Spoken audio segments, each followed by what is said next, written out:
Boa noite, meu nome é Alexandre Castro, para aqueles que não me conhecem, e para aqueles que me conhecem, continua sendo Alexandre Castro. Hoje, nessa videoaula, a gente vai falar sobre um assunto que chama policitemia. Policitemia que pode ajudar em uma questão ou outra questão na nossa prova. Antes de falar de policitemia, a gente poderia dar como conceito da policitemia em recém-nascido como um aumento do número de eritrócitos circulantes e geralmente esse achado é acompanhado de hiperviscosidade e diminuição do fluxo sanguíneo. Então a gente pode descobrir, pode ter aí vários conceitos a respeito da policitemia. Mas tenha em mente o seguinte, é um excesso de eritrócitos, circulantes na corrente sanguínea do recém-nascido. Isso causa uma hiperviscosidade e diminuição do fluxo sanguíneo. E ela pode ser classificada em primária ou secundária. Então vamos à tela aqui, ó. Policitemia primária. Também é conhecida como policitemia neonatal ou policitemia vera.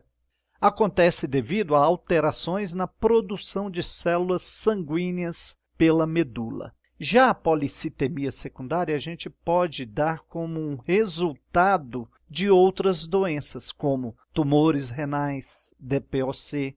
Então, tudo aquilo que altera, que faça um crescimento dos eritrócitos, causando uma hiperviscosidade. Ok? Isso também diminui o fluxo sanguíneo, que é muito importante para a gente lá na frente ver a respeito do tratamento. Então imagina aqui, ó, nesse slide, a gente tem a figurinha lá em cima, do meu lado esquerdo eu tenho um hematócrito normal, em torno de 45%. Na minha direita eu tenho um hematócrito na policitemia vera, naquela dos recém-nascidos. Nesse do recém-nascido é em torno de 65%. A partir daí a gente pode ter alguns casos sintomáticos. Olha só, hematócrito venoso maior ou igual a 65%. Diz que esse hematócrito capilar no recém-nascido geralmente é 10% mais elevado do que o hematócrito venoso correspondente. Então, sempre eu ainda tenho uma diferença se eu pego um hematócrito oriundo da rede capilar do que um hematócrito venoso correspondente. E a incidência ainda é variável, depende de vários fatores, como porcentagens de gestações de alto risco, da altitude, ligadura do cordão, do tempo da ligadura do cordão, entre vários outros fatores. As causas da policitemia. Primeira, eu tenho uma hipertransfusão placentária, uma transfusão de gêmeo a gêmeo, transfusão materno-fetal ou ligação tardia do cordão proposital em partos domiciliares sem assistência. Aqui a gente já começa a ter alguns, vamos dizer assim, uns cuidados maiores quando a gente vai falar naqueles partos domiciliares, Defeitos tem na ordenha do cordão, a gente tem que tomar cuidado para não devolver esse sangue para o feto, aumentando assim a concentração. Pode vir ser oriundo também de uma insuficiência placentária nos pacientes PIG, pós-maturidade, toxemia gravídica e placenta prévia. Outra causa, problemas endócrinos e metabólicos, hiperplasia da suprarrenal congênita, tireotoxicose neonatal e diabetes materno, também pode ser causas. E a gente tem aqui algumas causas diversas, vamos colocar assim. Síndrome de Down, trissomia do 13, trissomia de 18, aquelas doenças relacionadas às trissomias, a síndrome de Beckwith-Wiedemann, que é uma síndrome no qual a gente tem uma macrosomia, uma hipoglicemia, hérnia umbilical, macroglossia, drogas de uso materno, por exemplo, uso materno de propranolol, Isso tudo pode gerar a nossa policitemia. E o recém-nascido de risco para policitemia?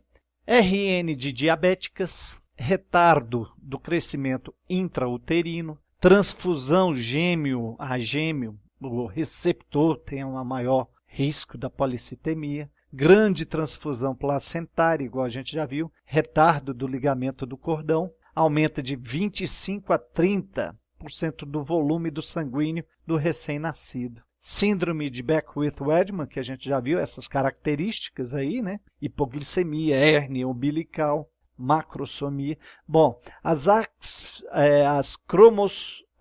cromossomopatia, também já vimos. Asfixia intrauterina ou intraparto aguda, devido à perda hídrica do intravascular para o extra, né? Dando uma maior concentração desse sangue. O extravascular aumenta em consequência da vasoconstrição ou devido à transfusão placenta fetal.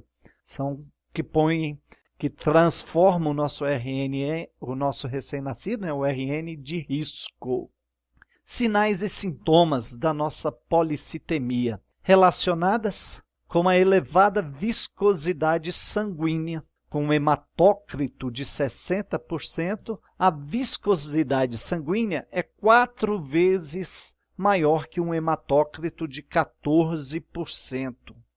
Então, acima de 60% a 65%, qualquer aumento de hematócrito resulta em aumentos exponenciais da viscosidade sanguínea. Não é uma relação muito direta. E olha aqui, ó. Do lado esquerdo a gente tem o normal, ali 45%, quase 50%. O do meio, né, essa pipeta aqui do meio, pipeta não, esse tubo de ensaio do meio, ele é um de anemia. E o do lado direito é o da policitemia de 70%.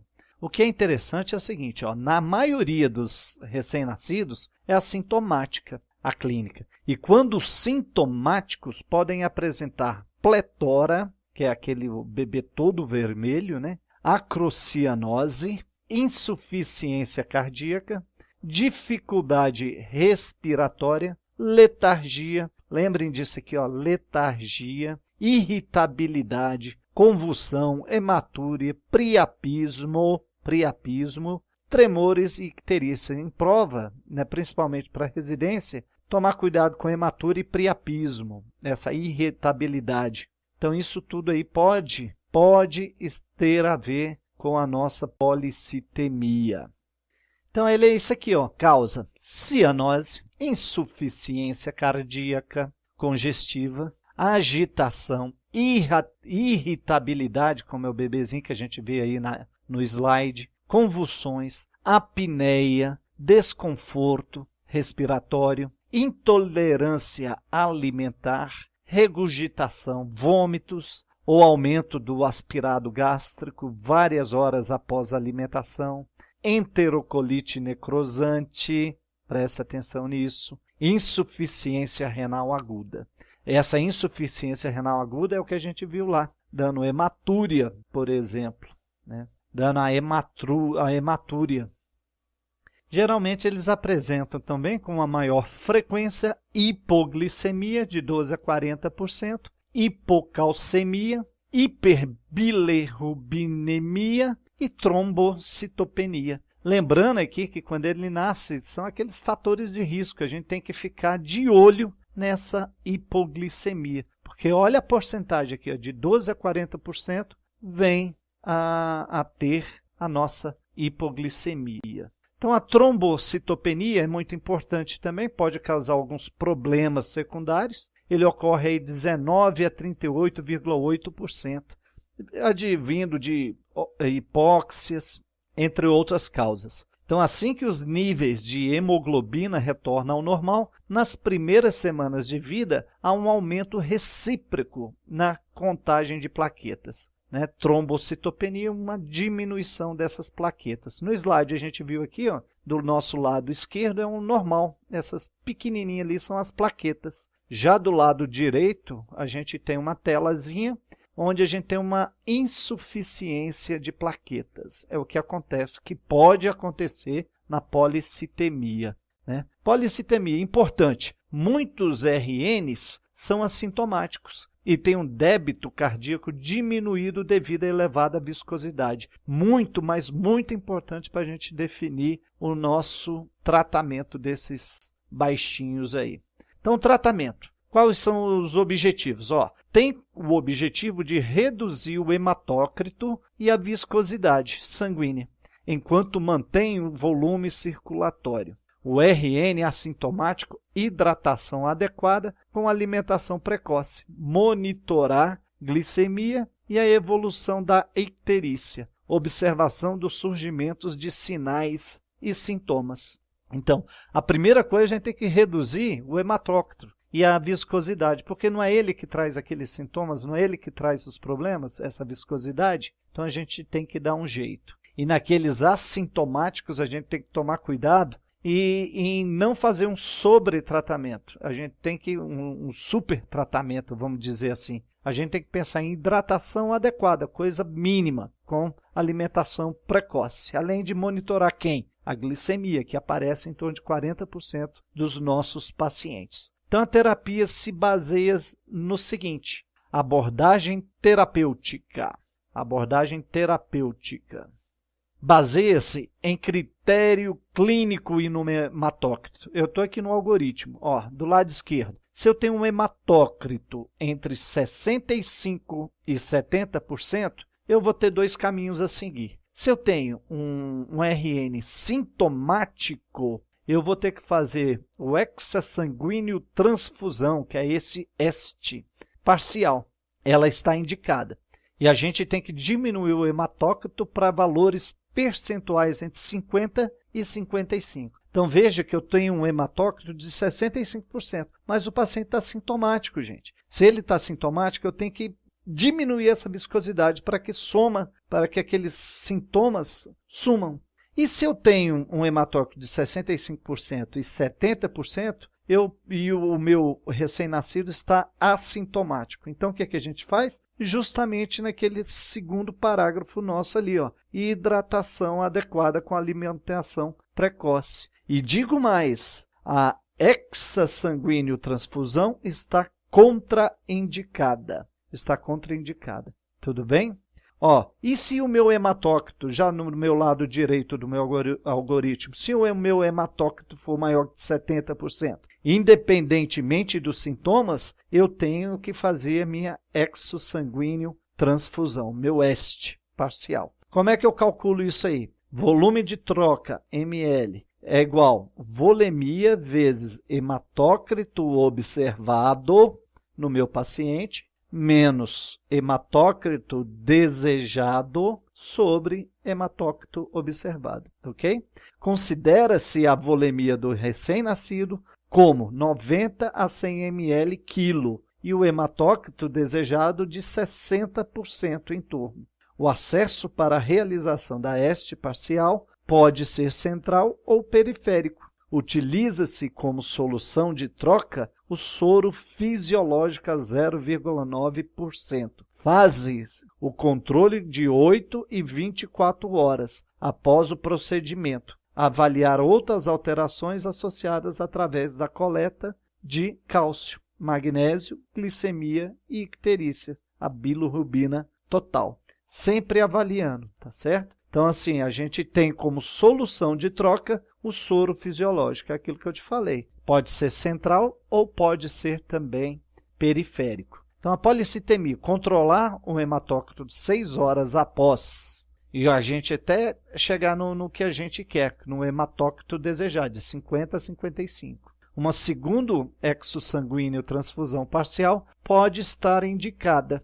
A hexossanguínea transfusão parcial não melhora, olha só, questão de prova, hein? Não melhora o prognóstico a longo prazo. E ela tem sido demonstrado que ela diminui a resistência vascular pulmonar e aumenta o fluxo sanguíneo cerebral, que é uma das coisas que a gente quer para o nosso paciente. Continuando na nossa EST ainda, né? Hexossanguínea transfusão parcial.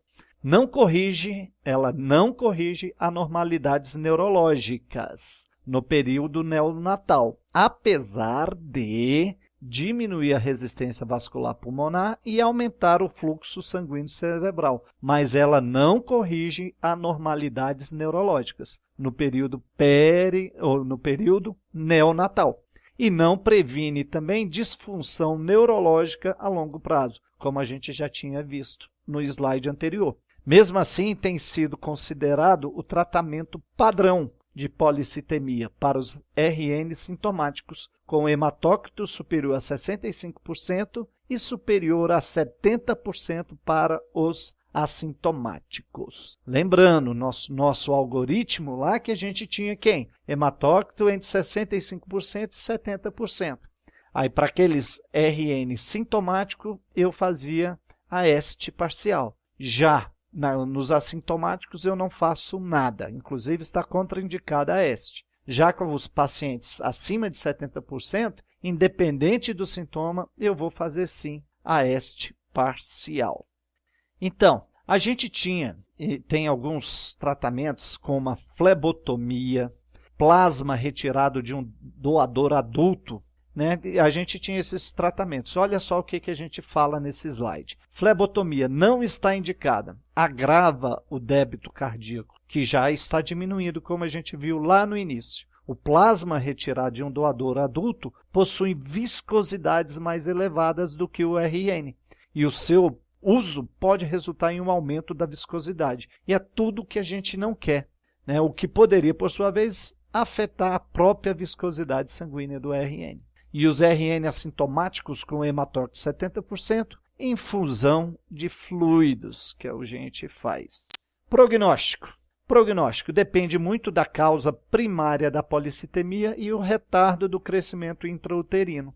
Esses tendem a ter complicações perinatais, como a asfixia, que a gente viu, inclusive pode estar relacionada à trombocitopenia, acidose e insuficiência respiratória, de quem podem afetar, independentemente, o prognóstico do bebê. A policitemia pode desempenhar um papel adicional quando o sistema nervoso é afetado. A associação de hipoglicemia e hiperviscosidade resulta provavelmente em uma piora do prognóstico. Lembra, hipoglicemia, o sangue já fica um pouco piorzinho. E uma hiperviscosidade resulta numa piora do nosso prognóstico. A policitemia também desempenha aquele papel adicional quando o sistema nervoso é afetado. E a gente viu que é complicado esse tratamento com o sistema nervoso afetado. Tá certo, gente? Espero que tenha ajudado vocês aí e para uma próxima videoaula eu conto com a presença de vocês. Valeu, muito obrigado e até a próxima!